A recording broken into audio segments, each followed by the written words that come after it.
remember spending a whole semester wrestling with calculus, integrals, derivatives, limits. It felt like learning a new language. I crammed, I passed the final, and I felt like a genius for about 5 minutes.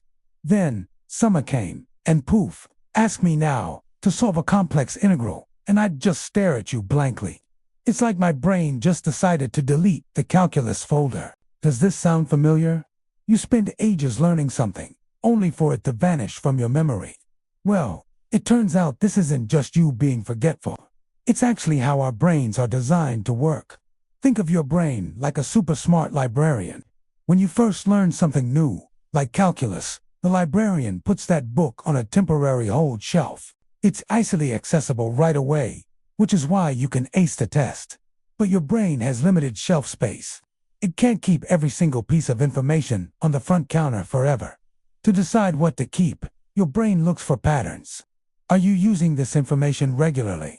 Are you connecting it to other things you already know? If you stop using calculus, your brain's librarian assumes, this book hasn't been checked out in a while. It must not be important. So, it gets moved to the deep, dusty archives of your long-term memory. It's not gone forever, but it's much harder to find. This process is called synaptic pruning. Your brain strengthens the connections, the synapses, for things you use often and weakens the ones you don't. It's the brain's way of staying efficient and making room for new, more relevant information.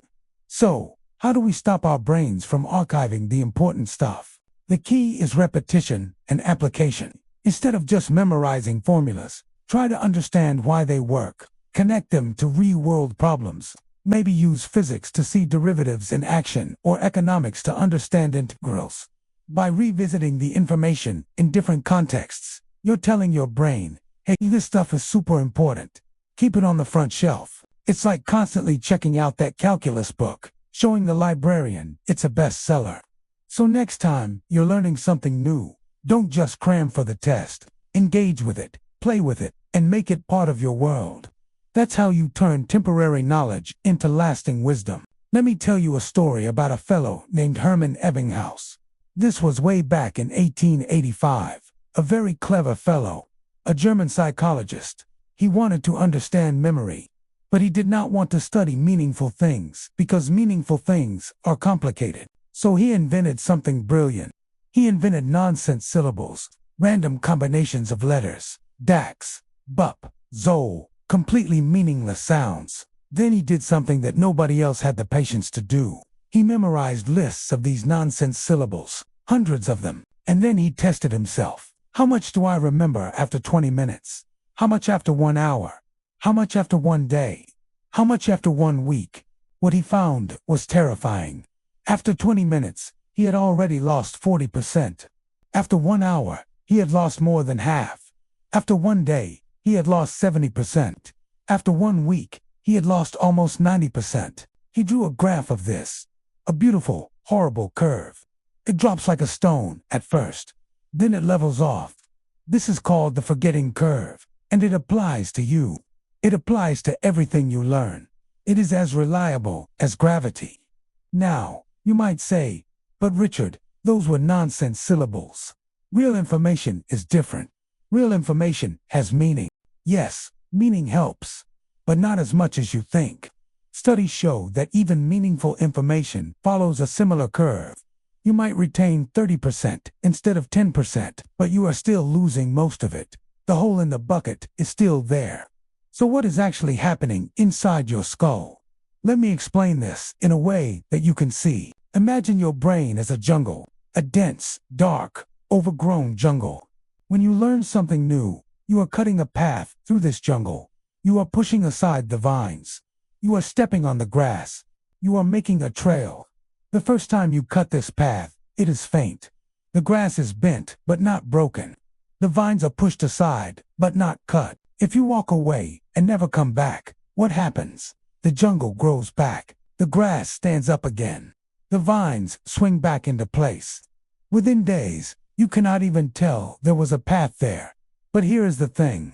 If you walk that path again the next day, you push the grass down harder. You cut some of the vines. The path becomes more visible. If you walk it again 3 days later, the path becomes clearer.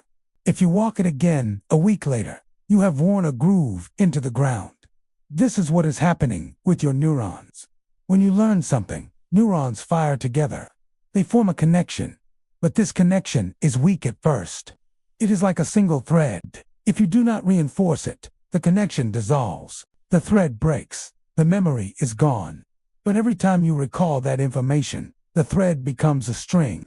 The string becomes a rope. The rope becomes a cable. Eventually, the connection is so strong that it becomes automatic. You do not have to think about it. It is just there. This is the secret that schools never teach you. Learning is not about putting information in. Learning is about pulling information out. Retrieval is the exercise that builds the memory muscle. Have you ever spent a whole day studying, highlighting every page, rereading all your notes, only to find you can't remember a thing the next day? It's frustrating, right? It feels like your brain is a sieve. Well, the problem isn't you. It's the way you're studying. This is called the illusion of learning. It happens when we mistake familiarity for actual understanding. When you reread a chapter, the words look familiar. Your brain thinks, oh yeah, I know this stuff, and gives you a false sense of confidence. You feel productive, but you're not actually learning. It's like watching someone else lift weights and expecting to get stronger yourself. It just doesn't work that way. True learning is an active process, not a passive one. It requires effort, struggle, and a bit of a mental workout. So, how do we break free from this illusion and actually make information stick? The secret lies in a powerful technique called active recall. Instead of passively consuming information, you actively pull it out of your brain. Think of it this way. Rereading is like looking at a map of a city over and over. Active recall is like trying to draw that map from memory. The first few attempts might be messy, but with each try, the map in your head gets clearer and more detailed. It forces your brain to build stronger neural connections to that information. So, how can you start using active recall today? It's simple. After you read a chapter or watch a lecture, close the book or pause the video. Then, try to explain the main ideas out loud, as if you were teaching them to a friend. Or, grab a blank piece of paper and write down everything you can remember. Don't worry if you miss some details. The key is the effort of trying to retrieve the information. This struggle is where the real learning happens. Let's make this even more practical. Instead of just highlighting your textbook, turn the headings and subheadings into questions. For example, if a section is titled The Causes of the Industrial Revolution, your question becomes, what were the main causes of the Industrial Revolution? After reading, try to answer that question without looking at the text. This simple switch transforms passive reading into an active learning session.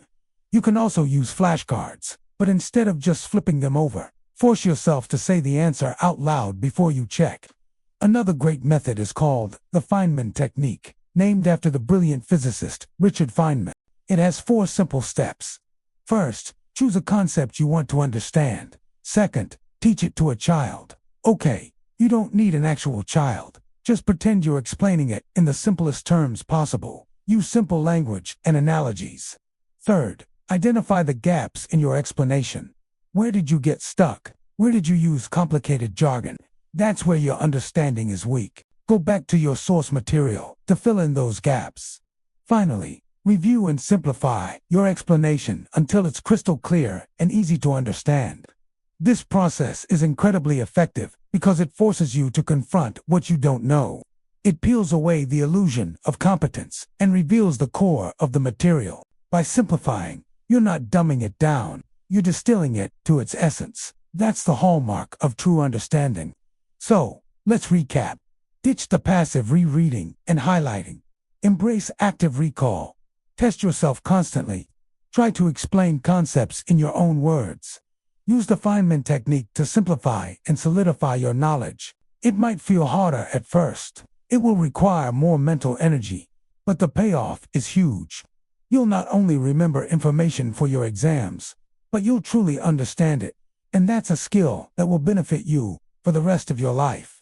Stop just being familiar with your subjects. Start truly knowing them. Give these methods a try the next time you sit down to study, and you'll be amazed at the difference it makes. But understanding alone is not enough. You also need to fight the forgetting curve directly. And the weapon you use is called spaced repetition. Remember the jungle path? You need to walk it repeatedly. But here is the clever part. You do not need to walk it every day. You just need to walk it before the jungle grows back completely. The optimal schedule looks like this. Learn something today. Review it tomorrow. Review it again in 3 days. Review it again in 1 week. Review it again in 2 weeks. Review it again in 1 month. Each time you review, the memory gets stronger. And each time, you can wait longer before the next review. This is not my opinion. This is physics. This is how neurons work. This is the architecture of your brain. Work with it instead of against it. So here is where we are. Your brain forgets 90% of what you learn. This is not a bug. This is a feature. Your brain is trying to protect you from information overload. It is trying to keep only what matters.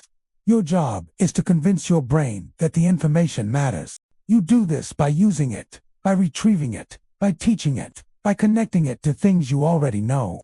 The tragedy is that most people never figure this out. They spend years in school. They fill notebooks with information they will never retain. They graduate and forget almost everything. And then they say, I am just not good at learning. No, you were just never taught how learning works. The forgetting curve is a law of nature. You cannot break it, but you can bend it. You can use it. You can turn your brain from a leaky bucket into an ocean. So go out there, take a blank piece of paper, teach something to an imaginary child. Find the gaps in your knowledge, fill them, review them, repeat, because in the end, the only thing worth learning is how to learn. Everything else follows from that.